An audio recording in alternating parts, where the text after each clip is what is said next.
Good morning students.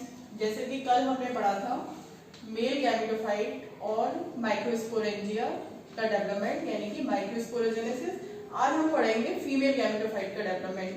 तो जो flower होता है, टिपिकल फ्लावर की संरचना में हमने पढ़ा था कि उसके 4 भाग होते हैं, कैलिक्स, करोला, एंड्रोसियम, गाइनोसियम। इसमें हम कल पढ़ चुके हैं एंड्रोसियम के बारे में। अब हम पढ़ते हैं गाइनोसियम।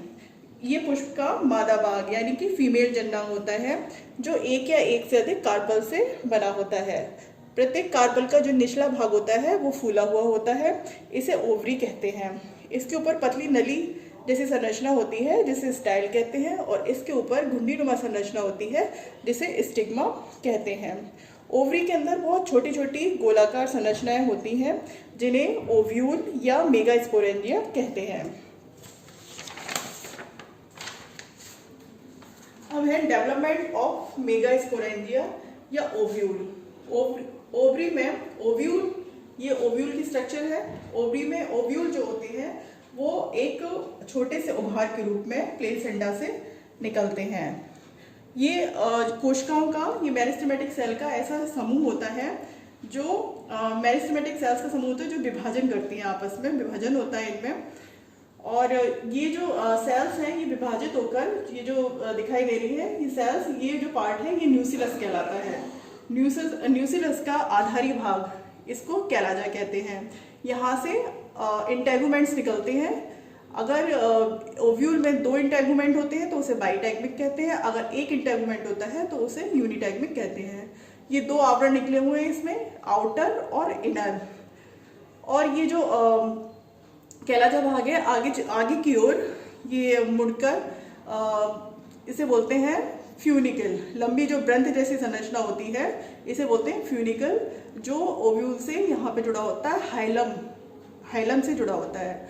और इंटेगुमेंट्स, ये जो 2 इंटेगुमेंट्स हैं जहाँ पे ये मिलते हैं वहाँ पे एक छोटा सा पोर होता है, उसे बोलते हैं माइक्रोपाइल।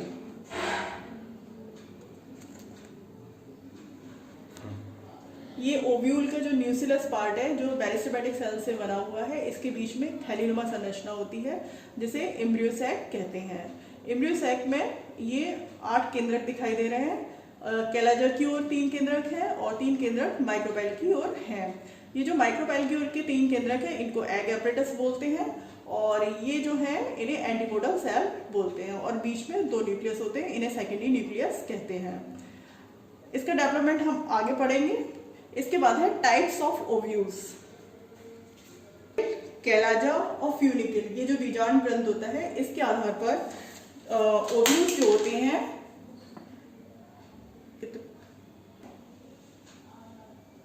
माइक्रोपाइल, फ्यूनिकल और कैलाजा के आधार पर जो बीजांड होते हैं, ओव्यूल्स होते हैं, वो 6 प्रकार के होते हैं। पहला है अट्रोपस या ऑर्थोट्रोपस। इसमें बीजांड जो होता है, ओव्यूल जो होता है वो बिल्कुल सीधा होता है। इसमें ये माइक्रोपाइल, कैलाजा और फ्यूनिकल तीनों जो होती हैं सीधी उदग्र रेखा में स्थित होते हैं। इस प्रकार के ओव्यूल्स पॉलीगोनम और रूमेक्स में पाए जाते हैं। सेकेंड है एनाट्रोपस। ये वाला ओव्यूल जो होता है उल्टा होता है, और ये फ्यूनिकल की ज़्यादा वृद्धि करने के कारण इसमें जो माइक्रोपाइल है वो फ्यूनिकल के पास आ जाता है। इसमें केवल माइक्रोपाइल और कैलाजा ही सीधी रेखा में होते हैं, फ्यूनिकल नहीं होता है। इस प्रकार के जो ओव्यूल्स होते हैं वो मटर, सेम, चना में पाया जाता है, और लगभग 82% प्लांट्स में इसी प्रकार का ओव्यूल पाया जाता है। इसके बाद है हेमिट्रोपस।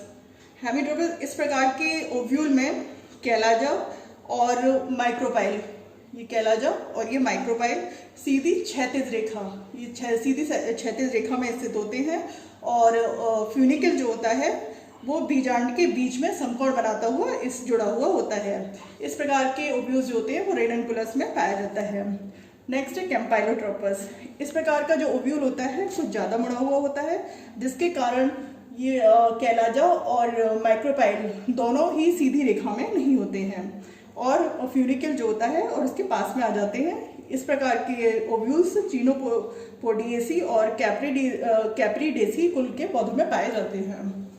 इसके बाद नेक्स्ट है एम्फीट्रोपस।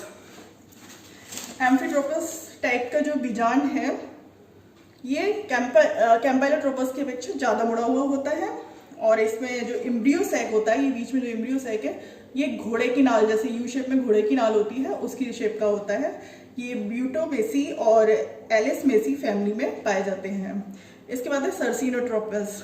इस प्रकार के ओव्यूल में फ्यूनिकल जो है उसकी बहुत अधिक वृद्धि हो जाती है, जिसके कारण बीजांड जो होता है वो फ्यूनिकल से घिर जाता है और एक बार बीजांड उल्टा होकर फिर सीधा हो जाता है। और क्योंकि इसमें जो बीजांड काय है वो अपने वृंत पर 360 के एंगल पर घूम जाता है। इस सर्सिनोट्रोपस टाइप का ओव्यूल जो होता है वो नागफनी और कैक्टसी कुल के पौधों में पाया जाता है। अब है megasporogenesis, female gametophyte and embryo sac का डेवलपमेंट। मेगास्पोर मदर सेल से मियोसिस के बाद और मेगास्पोर बनने की क्रिया को मेगास्पोरोजेनेसिस कहते हैं।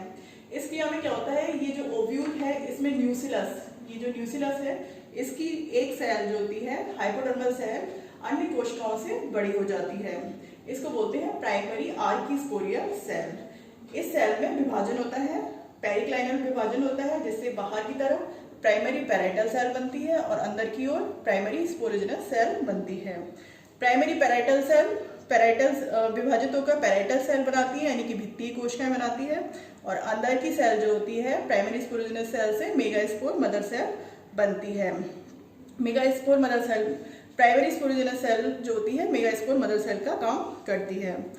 प्राइमरी पैराइटल सेल अब विभाजित होना छोड़ देती है और ये जो मेगास्पोर मदर सेल है ये अर्धसूत्री विभाजन द्वारा 4 मेगास्पोर बनाती है जो लीनियर टेट्राड में स्थित होते हैं।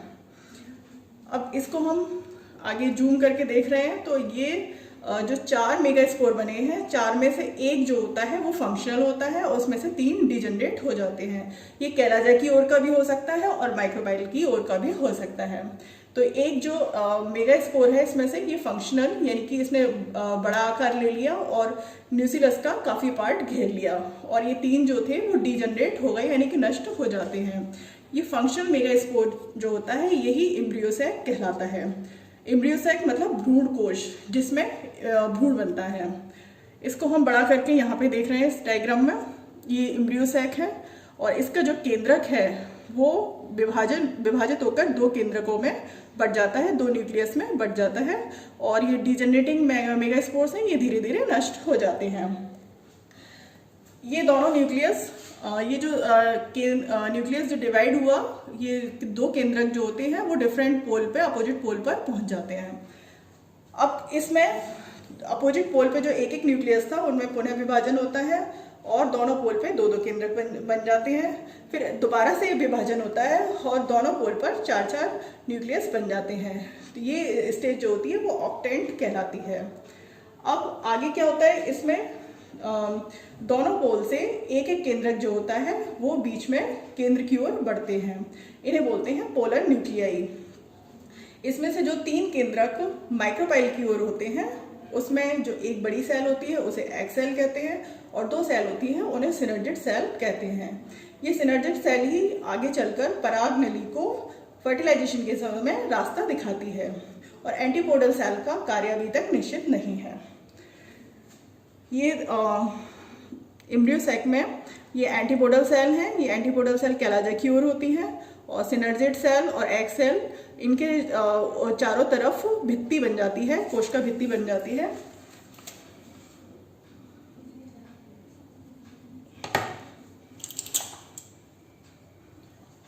इसको अब सम्मिलित रूप में एग एपरेटस कहते हैं। अंड उपकरण भी कहते हैं।